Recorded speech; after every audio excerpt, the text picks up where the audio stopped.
Bismillahirrahmanirrahim. Assalamualaikum warahmatullahi wabarakatuh.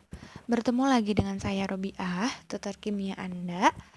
Pada pertemuan kali ini, kita akan mempelajari tentang ikatan ion. Sebelum kita masuk ke materi ikatan ion, kita akan mengenal terlebih dahulu contoh dari ikatan ion. Salah satu yang paling umum yaitu adalah garam. Bisa dilihat, garam dapur memiliki rumus kimia yaitu NaCl ya. Na atau natrium ya, logam natrium itu ketika dia berbentuk padat, dia itu sangat reaktif. Bahkan ketika dimasukkan ke dalam air akan terjadi letupan ya. Sedangkan untuk Cl atau klorida dalam bentuk gas itu akan bersifat beracun. Nah, tapi kenapa ketika bisa bercampur gitu ya menjadi satu senyawa baru yang disebut NaCl kok menjadi lebih bermanfaat, bahkan bisa bermanfaat untuk tubuh gitu. Nah, itu merupakan salah satu contoh dari ikatan ion gitu. Dan mengapa ya kok bisa seperti itu? Sifatnya sangat berbeda sekali ketika dia masih dalam berbentuk unsur, baik itu unsur Na ataupun unsur Cl gitu. Ketika sudah menjadi senyawa, sifatnya menjadi berbeda sekali. Nah, itu semua akan kita bahas pada pertemuan kali ini pada materi ikatan ion. Bisa kita lihat di sini ada 3 contoh lain ya. Yang pertama di gambar pertama ada batu bata, di gambar kedua ada benang rajut, di gambar ketiga ada kertas. Jadi di situ diperlihatkan sebelum dan sesudah benda-benda tersebut dimanfaatkan. Ya, di gambar 1 ada batu bata setelah hasil cetakan lalu dimanfaatkan menjadi hasil bangunan. Terus ada benang rajut yang dimanfaatkan menjadi sebuah tas. Lalu ada kertas yang berwarna-warni dimanfaatkan menjadi sebuah buku. Nah, ini semua itu sangat berkaitan dengan yang namanya ikatan ion. Jadi, ikatan ion itu bisa disimbolkan, bisa dianalogikan dengan pemanfaatan unsur-unsur ketika unsur-unsur tersebut bergabung gitu satu sama lain. Bisa kita lihat batu bata gitu ya, sebelum jadi bangunan ya sudah hanya jadi batu bata saja. Tapi setelah jadi bangunan, menjadi rumah, dia punya fungsi-fungsi yang sangat banyak. Begitupun benang rajut. Ketika dia sudah dibentuk menjadi tas, fungsinya jadi berbeda. Nilai jualnya pun berbeda gitu kan. Kertas juga sama, lembaran kertas yang ditumpuk menjadi buku ya akan bernilai berbeda gitu. Jadi, unsur-unsur yang ada di alam pun sama. Ketika dia menjadi senyawa gitu ya, bisa jadi ya keuntungannya, manfaatnya, fungsinya itu lebih banyak gitu. Makanya kita harus mengenal nih gimana ya caranya unsur-unsur tersebut bisa berikatan satu sama lain gitu.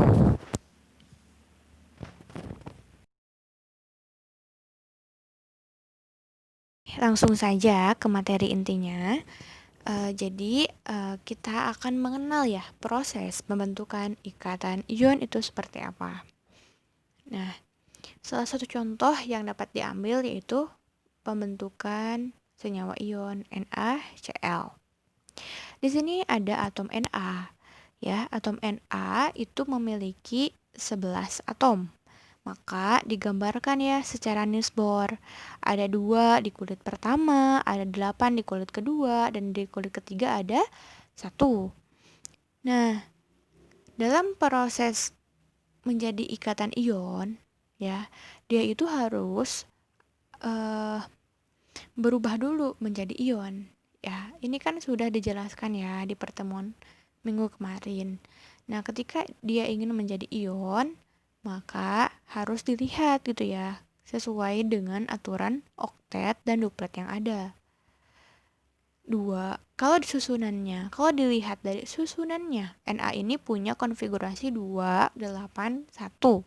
Berarti untuk memenuhi kaidah oktet, maka dia akan melepaskan satu elektron. Maka ketika dia melepas menjadi Na+, dia akan kehilangan satu elektronnya. Ya, ingat ya, seperti yang sudah dijelaskan di minggu kemarin. Ketika dia melepaskan elektron, karena elektron itu bersifat negatif, maka dia akan menjadi ion positif. Oke.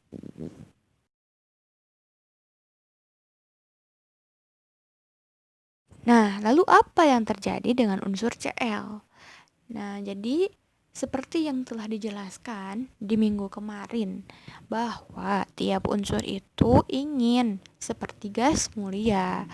Dia itu punya kaidah duplet ataupun kaidah oktet. Jadi kalau akhiran konfigurasinya enggak 2, ya pasti 8 gitu kan. Nah, sekarang Cl dia itu punya nomor atom 17. Kalau dikonfigurasikan sesuai di gambar, terlihat kan ya bahwa dia itu punya susunan konfigurasi 2, 8, dan 7, ya kan? 2 di kulit pertama, 8 di kulit kedua, dan 7 di kulit ketiga. Nah, karena aturannya itu akhirannya harus 2 ataupun harus 8, maka si Cl ini karena sudah 7, dia perlu satu elektron lagi agar bisa memenuhi ke akhirannya 8 atau kaidah oktet tadi. Maka si Cl ini akan menerima satu elektron agar memenuhi kaidah oktet. Tapi kaidah oktet dari siapa? Tapi elektronnya dari siapa? Maka elektronnya itu dari si Na tadi, ya. Kan tadi Na udah ngelepasin tuh satu elektron. Ternyata satu elektronnya ditangkap sama Cl. Ditangkap sehingga si Cl menjadi Cl-, ya, ion negatif. Karena lagi-lagi seperti yang sudah dijelaskan di minggu sebelumnya, karena si Cl atau si elektron ini punya muatan negatif, jadi ketika ada satu unsur yang kelebihan muatan negatif atau kelebihan elektron ini, maka ya dia jadi Cl-, jadi ion negatif, ya, karena elektron sifatnya negatif. Oke.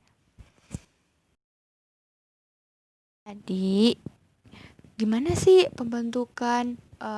proses pembentukan dari senyawa NaCl? Nah, kita perjelas lagi ya. Jadi mula-mula atom natrium yang mempunyai nomor atom 11, ya, dia punya konfigurasi 2, 8, dan 1. Lalu ada juga Cl yang punya nomor atom 17 dan punya konfigurasi 2, 8, 7. Nah, mereka berdua atau kedua unsur ini, si Na dan si Cl ini, ingin mencapai kestabilan. Sehingga untuk mencapai tujuan kestabilan itu, kestabilan yang sudah kita jelaskan di minggu sebelumnya, ya, atom natrium akan melepaskan satu elektron sehingga mempunyai konfigurasi gas mulia Ne, ya, atau bisa dilihat di sini Na menjadi Na+ ditambah satu elektron. Nah, yang asalnya 281 menjadi 28 saja karena satu elektronnya sudah dilepas. Nah, Na-nya juga menjadi Na+, ya, ion positif. Nah, ini itu yang dinamakan proses pelepasan elektron. Kemudian, atom Cl akan mengikat satu elektron yang sudah dilepaskan oleh atom Na, sehingga mempunyai konfigurasi elektron yang sesuai dengan gas mulia Ar, ya. Cl ditambah elektron menjadi Cl-. Jadi bisa dilihat di sini konfigurasinya yang asalnya 287 menjadi 288. Nah, proses ini dinamakan proses penerimaan elektron.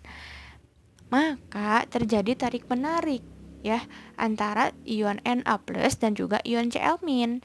Nah, tarik menarik ini akan membentuk gabungan senyawa, ya. Senyawa yang disebut dengan NaCl. Maka itu proses terbentuknya ikatan ionik, ya. Jadi bisa disimpulkan bahwa ikatan ionik ini terjadi serah terima elektron, ya. Jadi yang satu harus bertugas untuk menyerahkan, yang satu bertugas untuk menerima. Jadi saling melengkapi atau saling membutuhkan gitu. prinsip dari pembentukan ikatan ion ini.